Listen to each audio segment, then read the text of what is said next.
protocol is that the media will raise their hands, will bring the microphone, they'll identify themselves, they'll ask the question, and we'll spend about 7 minutes with you or so. So out of the gates, first question from Willie up on the riser here. We're going to the back a little bit. Willie, Dennis Carter, WSCT in Lynchburg. It's been a long time since Tech went into a season not knowing who its quarterback is going to be. How unsettling is that for you coming into a new season? I wouldn't say it's unsettling. I'd say it's more exciting. This summer has been like any other, just because, like you said, there's always been a constant at the quarterback between when I first got here, Tyrod, and then Logan. So we've known who to work with, and naturally you work with the starter more than you work with the backups. But this year we've had to work with everyone from the oldest guy down to the freshman that just got on campus, and you got to treat them all the same. You got to learn all their tendencies and what they want to do, and so it's been fun. It's going to continue to be fun, and I think this competition between them is only going to bring out the best in not only the starter but the backup and the second backup and so on and so forth. By the light tower on your left. Willie Byrn from WDBJ in Roanoke.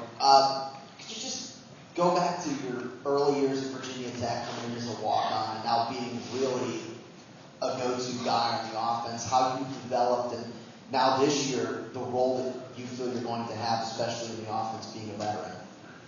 Well, I came in honestly as a walk-on, overconfident, thinking that I would, not have to earn my stripes or earn my stripes quickly and get a scholarship and everything right away. But you get there and you learn that everyone's good, and there's a reason why some guys were put in front of me, because they have some tangible talents that I might not have, size and things like that.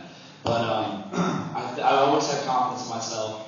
The thing that really changed for me was I took a lot of pressure off myself right before last year, and when I did that and just had fun and just treated it like high school football, and like I've been growing up having fun playing football and smiling a lot during practice, that's when I started really making a lot of plays on a consistent level. And it's been a lot of fun, getting some exposure as being a good player and making some plays and everything. But I'm ready to take that next step to become a great player, and especially for our team to go from a good team to a great team. Right here's one of the right. Willie, Tortora Broadcast Media. You talked about the challenge of the quarterbacks that are vying for that starting role. How has it challenged you as you've grown up in this team, and kind of like you said, you knew who your quarterback was going to be, and now you don't necessarily know that? Well, for me personally, like I was saying, taking a good step to a great step in terms of me personally, it's not only what I want to, but now because of this new quarterback change, it's necessary. It's absolutely necessary. Last year, I made some good plays, but I want to make every single play. All the really tough catches, I can't think of them as like, oh man, I really wish I made that. That would have been a really nice catch. It's got to be, I have to make that really nice catch. Because, whoever the quarterback is, it turns out to be, it's going to be their first year starting at Virginia Tech. So they're going to have some hiccups like everyone does their first year. And I have to bail them out of some mistakes that they make. And the same with the offensive line and the running backs and everything like that. So, me personally, that's the way I see this quarterback competition, my role to help get the new quarterback accustomed, I guess. On camera right here. Willie, Mark Larson, Tower Cable News, Syracuse. You talk about going good grade, 21 straight years in a bowl game, and it's been a few years since it's like it was a big bowl game. Are you guys feeling that drought program? Yeah, we definitely, it's not to our standard. When I first came to Virginia Tech, all I knew, my year that I redshirted, we won the ACC championship, went to the Orange Bowl. Second year, we lost in the ACC championship. Still got there. Only lost to Clemson going into the Sugar Bowl, and we got to the Sugar Bowl. So all I knew when I was younger was BCS bowls and big time stages. So it's I definitely don't like being in this. We've had good seasons. We need great seasons, and I don't. The 10-win season streak thing that we had going was great, and it was a nice stat. But I never was a big fan of that standard of our success because I don't really think about number of wins. I'm thinking about it's ACC championship for us, and I think our whole team has that sense of urgency throughout these summer workouts and everything. You know, if one guy takes a play off or anything like that, he's getting yelled at, and it's an urgent yell. It's not a desperate yell, but it's an urgent. We don't have time for this. We got to get rolling because we got to get back to where we were, and that's. If that's the mentality all 70 guys are going to have, then we're going to do some good things. Time for two more questions, one on this side and then the other on this side. Bob Holly from Raleigh. Willie, last year, in an effort to end that big bull route, Coach Beaver changed offenses.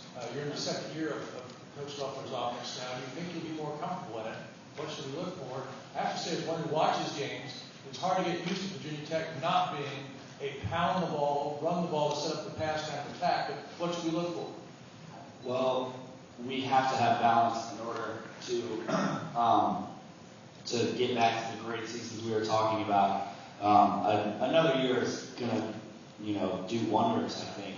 Last year, the first spring right after the coaches came in, I always say you can't even really call it a spring because it was literally just football or playbook 101. It was learning how to huddle up and where to line up. Now this spring, we hit the ground running.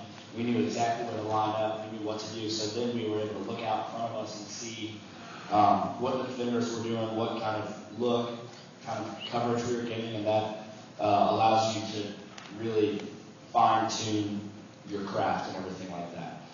This year you need to look for, we're going to balance the ball. We're going to run and throw. And that the running has to improve not only through O-line and running backs and quarterbacks carrying out everything. The receivers, we got to do our part by making more plays in the passing game, and then also perimeter block. Your last question will be up here. Willie, Trey Edmonds broke his leg in the last game last season. He's been working to get back. What do you know about Trey and just how critical is his success to the offense's success this coming year? Well, we have, we really want him back. I think he has done a great job. It's conspicuously shown that he wants to get back. He's done everything and more that he has to do in terms of rehab and training and stuff like that. And I think I'm not sure if this is the official word, but I think he just got cleared, or he's looking full speed again. And so we're thrilled to have him back. We have we have some good depth at running backs, and so for him to spearhead that group and kind of lead the way, it's going to be good because he deserves it and he's a good player. Willie, thank you. Luther, come on up.